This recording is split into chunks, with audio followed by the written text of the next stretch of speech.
चौथे चरण में, आखिरी चरण में। सबसे पहले जिनको हम बुलाना चाहेंगे वो हिंदी संगम में बहुत शुरू से जुड़े हुए हैं।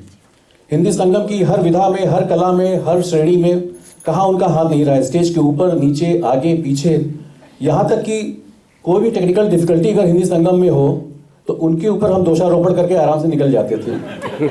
तो हम इनवाइट करेंगे हिंदी संगम के अभिमन्यु इंदिरा निगम को। उनके लिए पहले 2 लाइनें।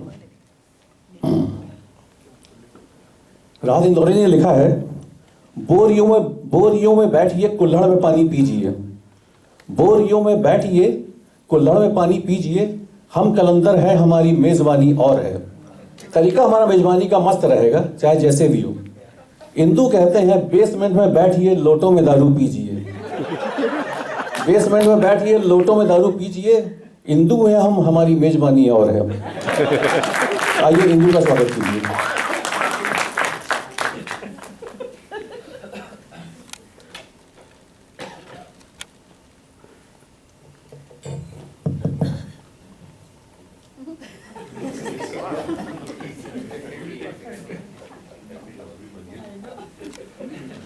तो जैसे ज़्यादातर लोगों ने 2 कविताएं सुनाई हैं, पहले पहली वाली, बाद में दूसरी वाली।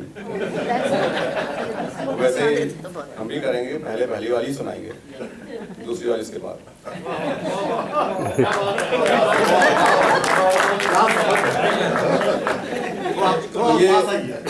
तो ये पहली वाली कविता जो है एक वास्तविक घटना पर आधारित है और कविता सुनने के बाद आपको शायद पता चल जाएगा कि घटना में कौन कौन लोग हैं। तो इसका शीर्षक है कि बचपन का भोलापन। बचपन का भोलापन। वो थी पूर्णमासी की धवल चांदनी रात, वो थी, इसको हम हाथ में ले लें क्या? नहीं, लेकिन फिर नहीं कर पाएंगे। नहीं ठीक है, हम यहीं रहेंगे, कोई बात नहीं भाई, ऊपर भी तो रिसीव करना है ना। तो वो थी पूर्णमासी की धवल चांदनी रात, आसमान में थी सजी तारों की बारात। संभवतः रात्रि का था वह दूसरा पहर, संभवतः रात्रि का था वह दूसरा पहर, चांद आसमान में था जैसे गया ठहर। आगरा कैंट के उस सुनसान प्लेटफॉर्म पर, आगरा कैंट के उस सुनसान प्लेटफॉर्म पर कर रहा था इंतजार मैं और मेरा परिवार, ट्रेन का जिसके आने में भी देर थी। मैं और मेरा परिवार कर रहा था इंतजार ट्रेन का जिसके आने में अभी देर थी। ताज की सुंदरता और सीकरी की भव्यता पर चर्चा हो रही थी। अचानक पत्नी बोली, न यहाँ है न वहाँ है। पत्नी बोली, न यहाँ है न वहाँ है, देखो आखिर हमारा छुटका कहाँ है। इधर उधर नजर दौड़ाई, तभी नेपथ्य से पुत्र की आवाज आई। इधर उधर नजर दौड़ाई, तभी नेपथ्य से पुत्र की आवाज आई। ट्रेन आएगी तो ये लोग कुचल जाएंगे। मैंने उधर देखा, कौन लोग कुचल जाएंगे? कौन लोग कुचल जाएंगे? हमारे सिवा कोई और है नहीं यहां पर। नहीं नहीं, बेटा बोला, प्लेटफॉर्म पर नहीं, यहां पटरी पर। क्या कर रहे हैं ये लोग यहां पर? यहां पटरी पर क्या कर रहे हैं ये लोग यहां पर? मैं उधर बढ़ा, कौन लोग क्या कर रहे हैं कहां पर? कौन लोग क्या कर रहे हैं कहां पर? निकट जाकर देखा कि कुछ युवा बालक पटरी पर से उठा रहे थे प्लास्टिक बोतलें और पेपर। ग्लानि हुई, आजादी के इतने सालों के बाद भी देश की इस अवस्था पर। वे पटरी से उठा रहे थे प्लास्टिक बोतलें और पेपर। मुझे ग्लानि हुई आजादी के इतने सालों बाद भी देश की इस अवस्था को देखकर। मगर साथ ही साथ पुत्र को शिक्षा के लिए प्रेरित करने का एक और देखा अवसर। मगर साथ ही साथ पुत्र को शिक्षा के लिए प्रेरित करने का एक और देखा अवसर। मैंने कहा, बेचारों को पढ़ने लिखने को नहीं मिला, सो ये काम करते हैं। बेचारों को पढ़ने लिखने को नहीं मिला तो ये काम करते हैं। इसीलिए मैं कहता हूं कि अच्छे बच्चे मन लगाकर पढ़ते हैं। बेटे ने कुछ सोचा, फिर पूछा, क्या यह इनका जॉब है? बेटे ने पूछा कि क्या यह इनका जॉब है, और अगर यह इनका जॉब है तो ये लोग कारें अपनी कहां खड़ी करते हैं? तो ये जो है 1999 की घटना है, आगरे की है। ये तो पता चल ही गया आपको। और यहाँ अनिल गर्ग बैठे हैं, उन्हीं के घर में हम गए थे और स्टेशन पे खड़े थे आगरा कैंट। और ये मेरा बेटा, छोटा बेटा है विक्रांत, उस समय 7.5 साल का था, तब की ये घटना है। अब दूसरी सुनाते हैं।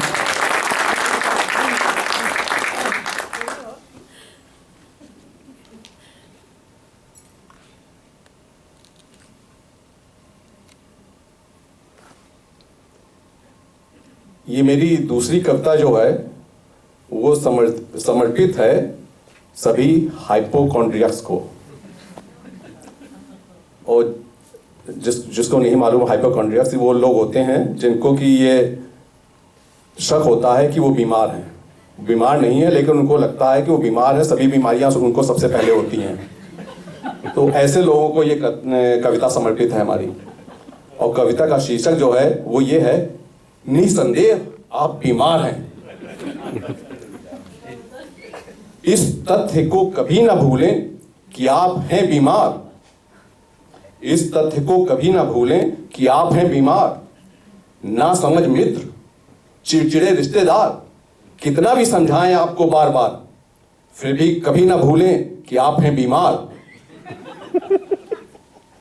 अनुभवहीन चिकित्सक, मित्रगण और रिश्तेदार शायद कभी भोलेपन में और शायद कभी इरिटेशन में और कभी घिनौनी सुपीरियरिटी के प्रयोजन में बोलेंगे बार बार कि आप नहीं हैं बीमार।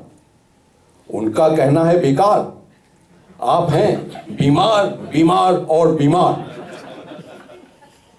कौन है इस तथ्य का बेहतर जानकार सिवाय आपके? कौन है इस तथ्य का बेहतर जानकार सिवाय आपके? सिवाय आपके भी वो आप हैं सरकार। आपका पति या आपकी पत्नी है उदासीन, दे डोंट केयर काइंड। आप बीमार हैं, उनको परवाह नहीं। आपकी पति या आपकी पत्नी है उदासीन, वो घुटने की झंझनाहट, वो डंक मारती सनसनाहट जिसके आप रोगी हैं, उसने कभी भोगी हैं? उसे आपके स्वास्थ्य पर कमेंट करने का क्या है अधिकार? आप बीमार हैं सरकार, बीमार, बीमार और बीमार। यह शरीर आपका, यह शरीर है आपका, यह तजुर्बा है आपका, और आप जानते हैं कि स्वास्थ्य खराब है आपका। रखें अपना रुख बरकरार, आप हैं बीमार। नासमझ मित्र, पति या पत्नी और चिड़चिड़े रिश्तेदार कितना भी समझाएं आपको बार बार, फिर भी कभी ना भूलें कि आप हैं बीमार। सिर्फ एक चिकित्सक नहीं है पर्याप्त, सिर्फ एक चिकित्सक नहीं है पर्याप्त, आप बहुतों से करें दरियाफ्त। 10 चिकित्सकों की 10 एडवाइसें और 20 दवाइयां, सभी अलग अलग, सभी अलग अलग। और आपकी ये प्री बीमारियां, 10 चिकित्सकों की 10 एडवाइसें और 20 दवाइयां, सभी अलग अलग। और आपकी ये प्री बीमारियां एक चिकित्सक को दूसरे से भिड़वा दें, एक चिकित्सक को दूसरे से भिड़वा दें, चिकित्सा जगत में भूकंप मचा दें। यह सभी के लिए होगा लाभकारी। मेरी गर्दन का झटकना मेरे घुटने से जुड़ा है, मेरी गर्दन का झटकना मेरे घुटने से जुड़ा है, कहते हैं डॉक्टर कृष्णमाचारी। फिर आप कैसे कह सकते हैं कि नहीं है मुझे कोई बीमारी, डॉक्टर भंडारी? हाँ, किसी किसी डॉक्टर के पास होता है इसका उत्तर तैयार। हाँ, किसी किसी डॉक्टर के पास होता है इसका उत्तर तैयार। उसे फौरन बदल दें, क्योंकि आप हैं बीमार और ये डॉक्टर बिल्कुल बेकार। नासमझ मित्र, पति या पत्नी और चिड़चिड़े रिश्तेदार और ये डॉक्टर बिल्कुल बेकार। कितना भी समझाए आपको बार बार, फिर भी आप कभी ना भूलें कि आप हैं बीमार। आगे, दवाइयों के साइड इफेक्ट्स के बारे में पूछना ना भूलें। दवाइयों के साइड इफेक्ट्स के बारे में पूछना ना भूलें। सामान्य ही नहीं, असामान्य की भी जानकारी ले लें। वो साइड इफेक्ट जिसके दुनिया में अब तक सिर्फ 2 को होने की जानकारी है, वो साइड इफेक्ट जिसके दुनिया में अब तक सिर्फ 2 को होने की जानकारी है, बहुत मुमकिन है कि अब आपकी बारी है। इसलिए सामान्य से ज्यादा असामान्य साइड इफेक्ट्स के लिए रहें तैयार। नासमझ मित्र, पति या पत्नी और चिड़चिड़े रिश्तेदार कितना भी समझाएं आपको बार बार, फिर भी कभी ना भूलें कि आप हैं बीमार। नित्य दर्पण में अपना प्रतिबिंब देखें। नित्य दर्पण में अपना प्रतिबिंब देखें। इधर से देखें, उधर से देखें, सुबह उठते ही देखें, ध्यान से देखें कि एक रात में क्या खोया क्या पाया। ये आंख के नीचे गड्ढा कहां से आया, कल तो नहीं था। ध्यान से देखें कि एक रात में क्या खोया क्या पाया। ये आंख के नीचे गड्ढा कहां से आया, कल तो नहीं था। और ये आंखें क्यों है लाल, और ये आंखें क्यों है लाल, लगता है इन्हें आना है। भाई देवे, आना है वो कंजंक्टिवाइटिस, उसको बोलते हैं यूपी में आंख आ गई है। और ये आंखें क्यों है लाल, लगता है इन्हें आना है। याद रहे कि आंखें शरीर और आत्मा का आईना है। ध्यान से देखें, बार बार देखें। ध्यान से देखें, बार बार देखें। आपके स्वास्थ्य नहीं है किसी और को सरोकार। आपके स्वास्थ्य नहीं है किसी और को सरोकार। सिर्फ आपको पता है कि आप हैं बहुत बहुत बीमार। नासमझ मित्र, चिड़चिड़े रिश्तेदार कितना भी समझाएं आपको बार बार, फिर भी कभी ना भूलें कि आप हैं बीमार। इस तथ्य को कभी ना भूलें कि आप हैं बीमार।